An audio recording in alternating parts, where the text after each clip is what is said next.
마가복음을 비롯해서 모든 복음서에 보면 예수님이 행하신 놀라운 기적들을 연속적으로 많이 기록을 해두고 있습니다. 특별히 복음서들마다 전반부에 기적들이 집중되어 있습니다. 예수님이 이렇게 많은 기적들을 행하신 데에는 분명한 목적이 있습니다.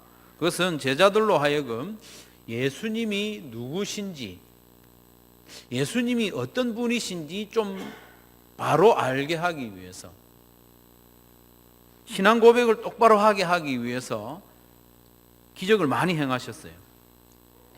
마가복음 8장 29절에 보면 이렇게 기록되어 있습니다. 또 물으시되 너희는 나를 누구라 하느냐? 베드로가 대답하여 이르되 주는 그리스도시니이다. 예수님이 기적을 자꾸 행하신 데는 이 물음을 하기 위해서, 너희는 나를 누구라 하느냐? 거기에 대해서 제자들이 제대로 대답하게 하기 위해서 기적을 계속 행하셨죠. 그리고 마태복음 16장 15절 16절에도 보면요, 같은 질문과 대답이 기록되어 있습니다. 이르시되 너희는 나를 누구라 하느냐? 시몬 베드로가 대답하여 이르되 주는 그리스도시요 살아계신 하나님의 아들이시니이다. 예수님 당신은 구세주이신 동시에 하나님이십니다. 이 고백을 하겠죠. 누가복음 9장 20절에도 같은 말씀이 나옵니다. 예수께서 이르시되 너희는 나를 누구라 하느냐? 베드로가 대답하여 이르되 하나님의 그리스도시니이다. 이렇게 대답을 했습니다. 예수님께서 계속 기적을 행하신 것은 예수님이 어떤 분이신지, 예수님이 누구신지 제자들로 하여금 잘 알고 신앙 고백을 잘 하도록 하기 위해서 그렇게 하셨죠. 오늘 본문에 나오는 오병이어의 기적도 마찬가지입니다. 이 기적을 통해서 예수님이 어떤 분이신지, 그리고 예수님이 최종적으로 어떤 일을 행하실 것인지 좀 알게 하기 위해서 이 기적을 행하셨습니다. 오늘 본문은요, 마가복음 6장 7절 이하의 내용 말씀에 이렇게 연결이 되어 있습니다. 마가복음 6장 7절 이하의 말씀에 보면 예수님이 제자들을 파송해 가지고 그들도 귀신을 내쫓고 병자를 고치고 복음을 전하도록 하는 장면이 나오거든요. 6장 7절 보시면 12 제자를 부르사 둘씩 보내시며 더러운 귀신을 제어하는 권능을 주셨다 그랬습니다. 그래서 제자들은 나가서 하나님 나라의 일을 전하고 또 놀라운 능력을 많이 행했습니다. 그래서 능력을 많이 행한 이후에 이 제자들이 다시 모여온 거예요. 예수님께 다시 모여가지고 신나게 즐거운 마음으로 그 일을 보고하는 내용이 오늘 본문의 시작입니다. 30절을 보면 사도들이 예수께 모여 자기들이 행한 것과 가르친 것을 낱낱이 고했다고 했습니다. 참으로 신나는 일이죠. 예수님만 행할 줄 아는 것으로 했던 그런 귀신 내쫓는 일이라든지 병자 고치는 일이라든지 자기들도 행할 수 있었거든요. 그래서 돌아와서 예수님께 보고를 한 겁니다. 그래서 예수님은 수고한 제자들을 칭찬해 주시고 이제 너희들 좀 쉬어야 되겠다. 31절에 보면 너희는 따로 한적한 곳에 가서 잠깐 쉬어라. 왜냐하면 너무 바빴기 때문에 음식 먹을 겨를도 없이 사역을 했기 때문에 좀 쉬어라 이렇게 했는데 엄청나게 많은 사람들이 다시 예수님과 제자들에게 몰려온 거예요. 그래서 쉴 틈이 없습니다. 그래서 예수님은 잠시 쉬는 것도 포기하고 무리들에게 그들을 불쌍히 여기심으로 하나님의 말씀을 가르치셨다. 34절에 그렇게 말씀합니다. 예수께서 나오사 큰 무리를 보시고 그 목자 없는 양 같음으로 인하여 불쌍히 여기사 이에 여러 가지로 가르치시더라. 말씀을 오랫동안 가르쳤었어요. 그래서 이제 점점 날이 저물어 갑니다. 예수님과 무리들이 있는 곳은 빈 들입니다. 그래서 먹을 것도 없고 그날 밤에 잠잘 곳도 없습니다. 그래서 제자들은 예수님께 아뢰옵니다. 무리를 보내어 두루 촌과 마을로 가서 무엇이라도 좀 사 먹게 하십시오. 그랬더니 예수님께서 대단히 당황스러운 말씀을 합니다. 뭐라고 말씀하시는가 하면 너희가 먹을 것을 줘라 이렇게 하는 거예요. 엄청나게 많은 무리들이 있는데 너희가 먹을 것을 주라. 당황한 제자들은 예수님께 이렇게 대답합니다. 200데나리온의 떡을 어디서 사다가 먹일 수 있습니까?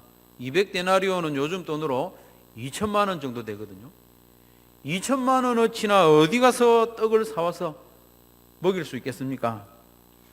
그래서 결국 예수님은 한 어린 아이가 가지고 있던 도시락, 보리떡 5개와 물고기 2마리를 가지고 축복 기도하신 이후에 제자들에게 주시면서 이걸 나누어줘라 이렇게 말씀하셨습니다. 그랬더니 놀랍게도 떡 5개와 물고기 2마리를 가지고 무리들에게 나누어 줬는데 모두가 배불리 먹었어요. 배불리 먹고 거두어 들인 음식만 해도 12광주리. 이날에 먹었던 남자 어른만 5,000명이 되었으니까 여자들과 아이들까지 치면 훨씬 더 많겠죠. 놀라운 기적을 행하신 거예요. 예수님은 제자들의 요구대로 무리들을 마을로 가서 뭐 좀 사먹게 하실 수도 있었지 않겠습니까? 그런 일도 종종 있었을 거예요.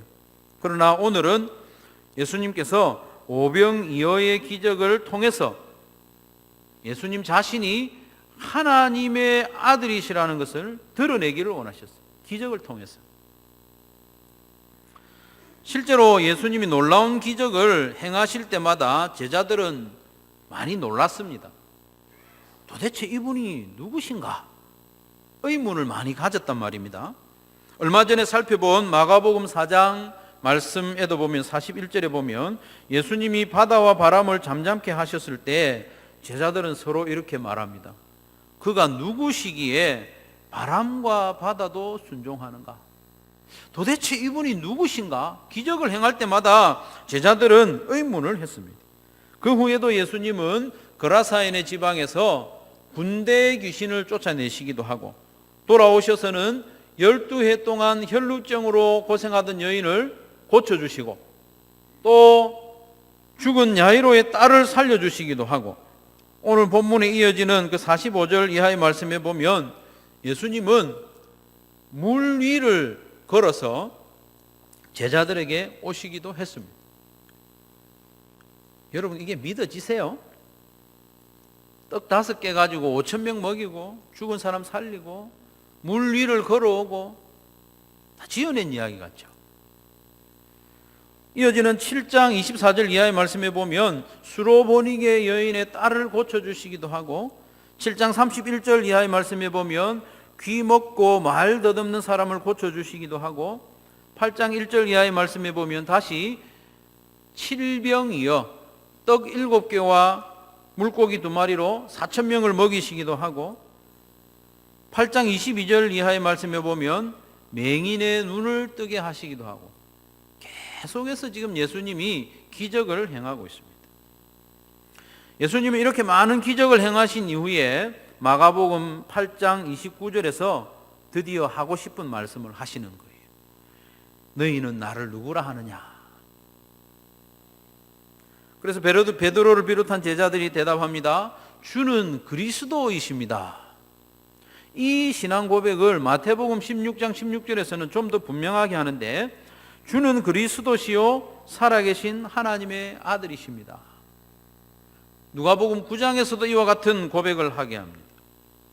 사랑하는 성도 여러분, 보리떡 5개와 물고기 2마리로 남자만 5,000명을 먹이신 이 예수님의 능력을 여러분 믿으시기 바랍니다. 예수님이 이렇게 능력을 행하신 것은 예수님 자신이 전능하신 하나님이라는 것을 증거하기 위해서입니다. 그런데 오늘 본문에 나온 오병이어의 기적은 예수님이 전능하신 하나님이심을 증거할 뿐만 아니라 예수님은 구세주 하나님이심을 드러내는 표적입니다. 구세주, 그리스도. 오병이어의 기적은 단순히 배고픈 사람들 허기를 달래주는 그런 단순한 기적이 아닙니다. 이것은 이적입니다. 이적과 기적은 좀 의미가 다릅니다. 기적은 말 그대로 정말 믿기 어려운 신기한 일, 그게 기적이죠. 이적이 뭐냐 하면 그런 신기한 기적 안에 메시지가 들어있는 거예요. 이적은 신기한 기적을 통해서 사인이 있는 겁니다. 거기에 메시지가 들어있습니다. 그래서 표적 이적이라고 하는 겁니다.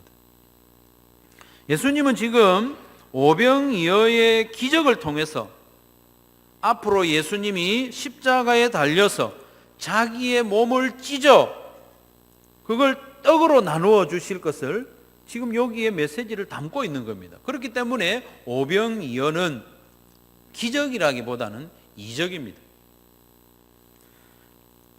34절에 이렇게 말씀합니다. 예수께서 나오사, 이 배에서 나오신 걸 말하죠. 큰 무리를 보시고 그 목자 없는 양 같음으로 인하여 불쌍히 여기사 이에 여러 가지로 가르치셨다고 했습니다. 예수님은 무리를 불쌍히 여기셨는데 떡을 주시기 전에 말씀을 가르쳤다는 겁니다. 무슨 말씀을 가르치셨을까요? 당연히 구약 성경을 가르쳤겠죠. 구약 성경의 여러 가지를 말씀하시면서 핵심이 뭐냐 하면 내가 그리스도다는 겁니다. 예수님이 말씀을 가르칠 때는 항상 구약 성경에서 예언한 그 선지자, 그 메시아가 바로 나다, 그걸 가르치는 거예요. 누가복음 24장 27절의 말씀에 보면 이에 모세와 모든 선지자의 글로 시작하여 모든 성경에 쓴 바, 구약 성경을 말하는데 모든 성경에 쓴 바 자기에 관한 것을 자세히 설명했다고 했습니다. 항상 예수님이 말씀을 가르칠 때는 자기에 관한 것을 가르칩니다. 예수님에 관해서 뭐라고 예언되어 있는지 그걸 가르쳤다는 것이죠. 그래서 그렇게 가르치신 이후에 실제로 떡을 나누어 주시면서 이 떡은 자기가 십자가에서 찢으시는 그 몸이라는 것을 표적으로 보여주신 것입니다. 이렇게 가르치신 이후에 오병이어로 5천 명을 먹이시는 이적을 행하신 것입니다. 그러면서 이제 이 떡은 예수님 자신의 몸을 상징한다는 것을 드러내 보여주시는 것입니다. 그래서 요한복음 6장 1절에서 15절 말씀에 보면 오병이어의 기적이 그대로 기록이 되어 있거든요. 똑같이 기록이 되어 있습니다. 그렇게 기록한 이후에 이어지는 22절부터 65절까지 요한복음 6장 22절부터 65절까지 예수님 자신이 하늘에서 내려온 생명의 떡이라고 거듭 말씀하십니다. 거듭 말씀하십니다. 여러분 요한복음 6장 말씀을 보면 자그마치 44절에 걸쳐서 예수님이 하늘에서 내려온 신령한 떡이고 생명의 떡이라는 것을 계속 말씀합니다. 그 말씀하신 때가 언젠가 하면 오병이어의 기적을 행하신 이후에 이어서 하신 말씀이거든요. 요한복음 6장 48절, 51절, 58절에 보면 내가 곧 생명의 떡이니라. 나는 하늘에서 내려온 살아있는 떡이니 사람이 이 떡을 먹으면 영생하리라. 내가 줄 떡은 곧 세상의 생명을 위한 내 살이니라. 이것은 하늘에서 내려온 떡이니 조상들이 먹고도 죽은 그것과 같지 아니하여, 조상들이 먹고 죽은 것은 만나를 말합니다. 만나를 먹었지만 그들은 다 죽었지만 이 떡을 먹는 자는, 이 떡은 예수님의 몸입니다. 십자가에서 찢어지는 예수님의 몸, 생명의 떡, 이 떡을 먹는 자는 영원히 살리라. 예수님이 이렇게 자세히 말씀하셨다는 겁니다. 성도 여러분, 오병이어의 이 이적은 참으로 놀랍고도 깊은 의미가 숨어 있습니다. 떡 5개와 물고기 2마리를 가지고 남자만 5,000명, 여자와 아이들까지 합하면 좋기 10,000명 이상을 배불리 먹게 하심으로 예수님은 이런 놀라운 기적을 행하실 수 있는 전능하신 하나님이라는 것을 증명해 보였습니다.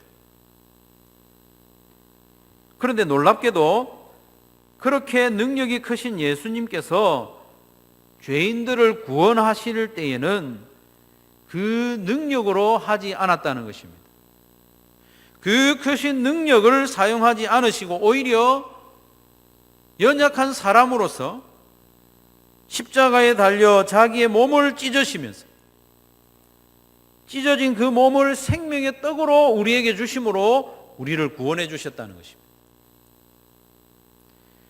오병이어를 이렇게 다 떡을 찢는다, 뜯는다 이 표현하고 예수님이 몸이 찢어진다는 표현하고 같은 표현입니다. 6월절 만찬 때 예수님이 떡을 찢으신 그 표현하고 같은 표현이라는 것입니다. 예수님은 지금까지 수많은 기적을 행하심으로 제자들로 하여금 예수님 당신은 하나님입니다 이런 고백을 받아냈는데, 마태복음 16장 16절 주는 그리스도시요 살아계신 하나님의 아들이시니이다. 마가복음 8장 29절 베드로가 대답하여 이르되 주는 그리스도시니이다. 누가복음 9장 20절 베드로가 대답하여 이르되 하나님의 그리스도시니이다. 요한복음 6장 69절에 우리가 주는 하나님의 거룩하신 자이신 줄 믿고 알았사옵나이다. 이런 신앙의 고백을 하게 하신 이후에 예수님이 드디어 무슨 말씀을 하기 시작하는가 하면 십자가에 달려 돌아가실 이야기를 하신다는 겁니다. 여러분, 복음서를 가만히 유의해서 읽어보시면 예수님의 기적 이야기는 이 제자들의 신앙 고백 이전에 다 집중되어 있습니다. 신앙 고백을 한 이후에는 행하신 기적을 많이 기록하지 않습니다. 이 신앙 고백을 한 이후에는 주로 십자가에 대한 이야기를 계속해 나가시는 거죠. 마태복음에도 보면 그런 내용이 나옵니다. 마가복음 8장 30절 31절 29절에 제자들이 신앙 고백을 했습니다.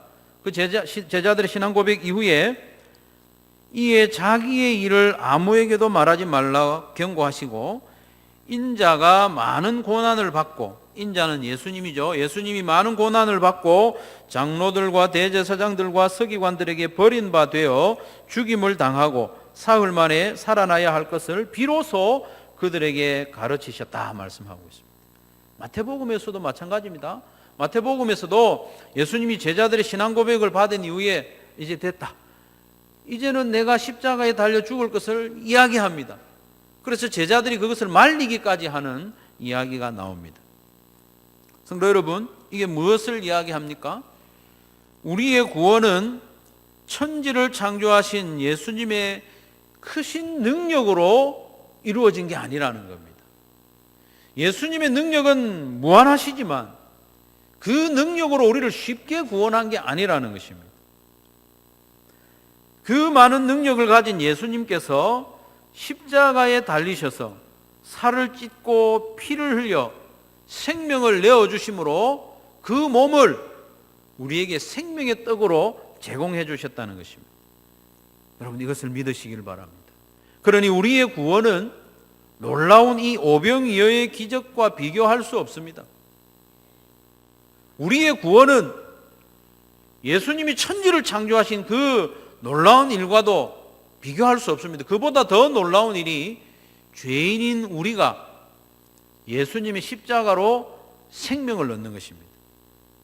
우리의 구원은 천지를 창조하신 역사보다 더 위대하고 영광스러운 사건임을 믿으시기를 바랍니다. 천지를 창조하실 때는 말씀으로만 하셨습니다.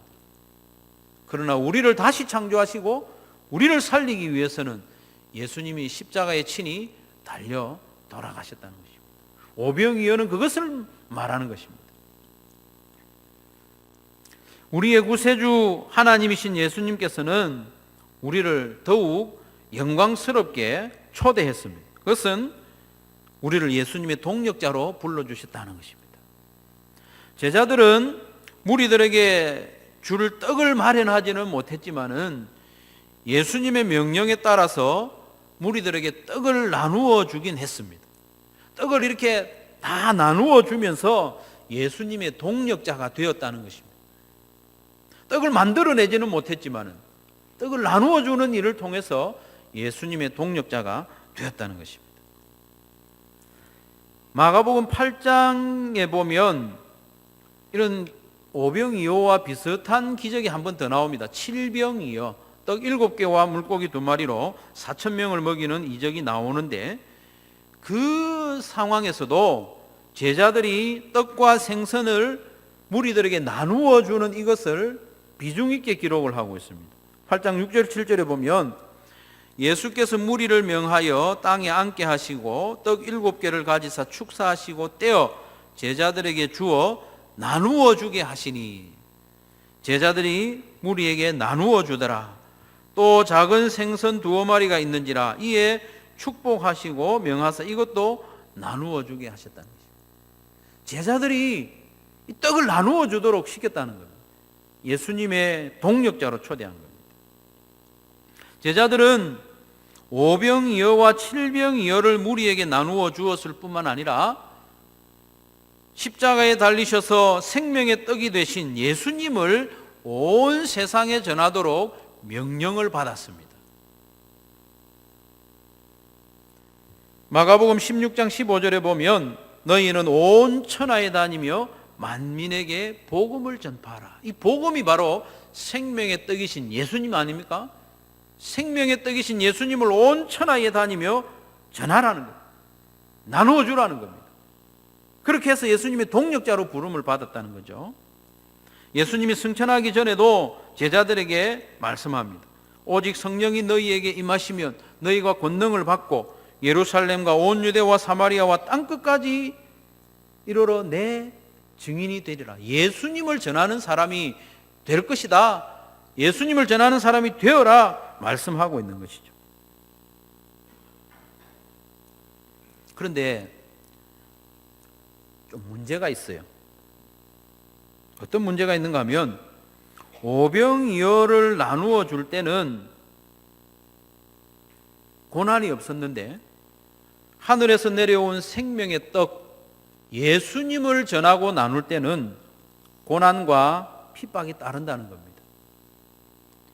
예수님이 십자가에 달리심으로 생명의 떡이 되신 것처럼 그 생명의 떡이신 예수님을 전할 때에도 고난이 있습니다.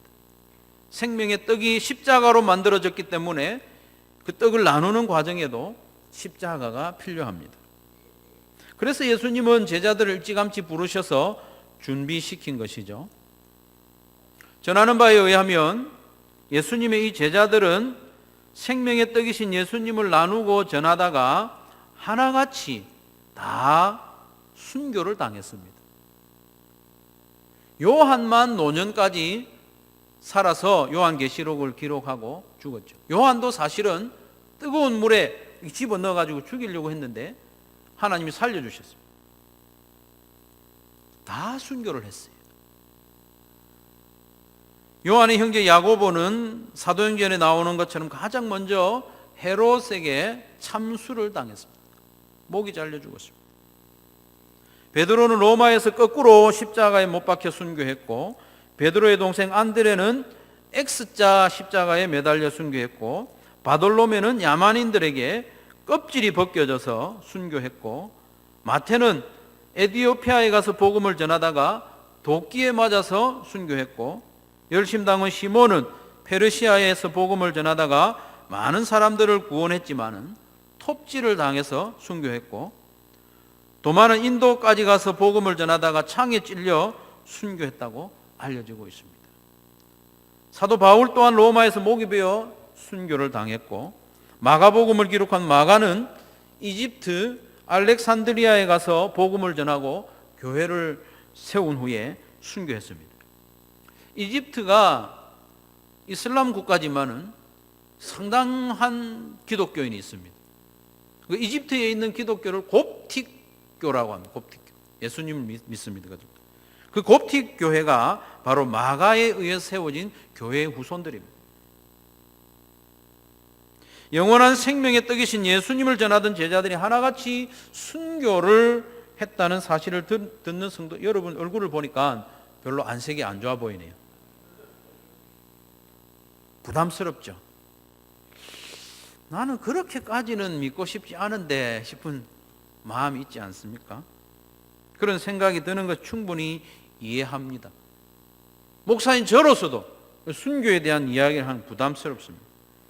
하지만 여러분, 너무 걱정하지 마십시오.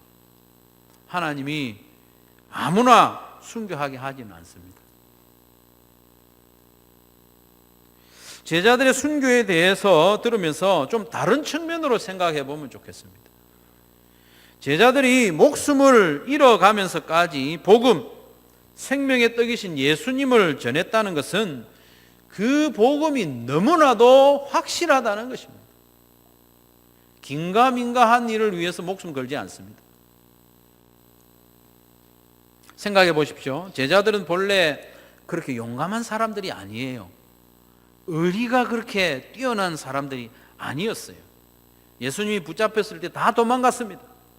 예수님이 십자가에 달려 돌아가신 이후에는 어떤 한 집에 이 제자들이 모여가지고 문을 걸어 잠그고 벌벌 떨고 있었던 겁쟁이들이었다는 겁니다. 그랬던 제자들이 목숨을 잃으면서까지 예수님의 십자가 죽음과 부활을 전했던 것입니다. 그 예수님을 믿으면 구원을 받아 하나님의 자녀가 된다는 복음을 목숨 잃어가면서 전한 것입니다.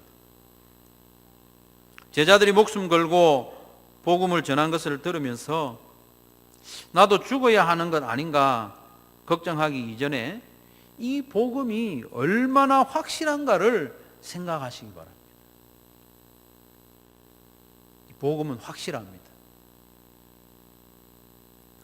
예수님이 하나님이시고 예수님이 생명의 떡 되심을 굳게 믿는 저와 여러분 되시기를 간절히 바랍니다. 그걸 믿으면 전할 수 있습니다. 믿으면 전합니다. 다 순교하는 건 아니지만 믿는 사람이 전할 수 있습니다.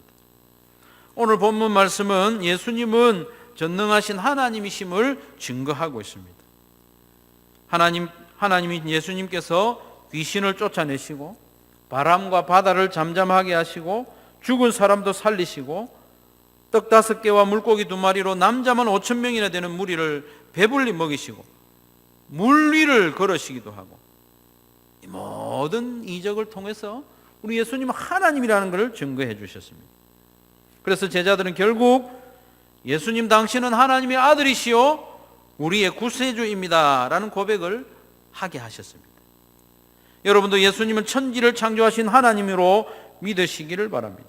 그런데 하나님이신 예수님이 그 크신 능력으로 우리를 구원하지 않으시고 친히 십자가에 달려서 몸을 찢어 생명의 떡이 되어 우리를 구원해 주셨습니다. 무리들에게 떡을 떼어 주신 것처럼 자신의 몸을 떼어서 우리에게 생명으로 주신 것입니다. 예수님이 저와 여러분의 죄를 대신 지고 십자가에 달리사 죽으시고 다시 살아나셨음을 믿으시기를 바랍니다. 예수님이 바로 우리의 생명의 떡입니다. 예수님이 생명의 떡이신 것이 믿어진다면 이제 생명의 떡이신 예수님을 전하고 나누는 삶을 살아야 합니다. 그 영광스러운 일을 위해서 우리를 부르셨습니다. 제자들을 명해서 이 떡을 나누어 주라 하신 것처럼 생명의 떡이신 예수님을 나누도록 우리를 부르셨다는 것입니다. 생명의 떡을 나눌 때는 수고와 고난이 따릅니다. 다 순교하는 건 아니지만 손해가 따릅니다. 고난이 있습니다. 억울한 일이 있을 수도 있습니다. 내가 하고 싶은 일 하지 못하는 경우도 있습니다. 하지만 이 일은 생명을 살리는 일이고 하나님의 뜻을 이루는 일이기 때문에 우리는 기꺼이 수고와 고난을 감당할 수가 있습니다. 오늘 올림픽이 마치는 날입니다만은 올림픽에서 금메달 하나 따기 위해서 그 선수들이 4년 동안 구슬땀을 흘리지 않습니까? 그렇다면 하물며 한 생명을 이 마귀의 소나기에 사로잡혀 있는 한 생명을 주님께 인도하는 그 일은 금메달 따는 일, 금메달 100개, 1000개, 10,000개 따는 일보다 훨씬 더 값지고 영광스러운 일입니다. 하나님이신 예수님이 크신 능력으로가 아니라 그 능력을 다 내려놓고 십자가에 달려 그 몸을 찢어 우리에게 생명의 떡이 되어주신 것을 굳게 믿으시고 믿을 뿐만 아니라 이 생명의 떡을 부지런히 나누고 전하는 저와 여러분 되시기를 주님의 이름으로 축원합니다.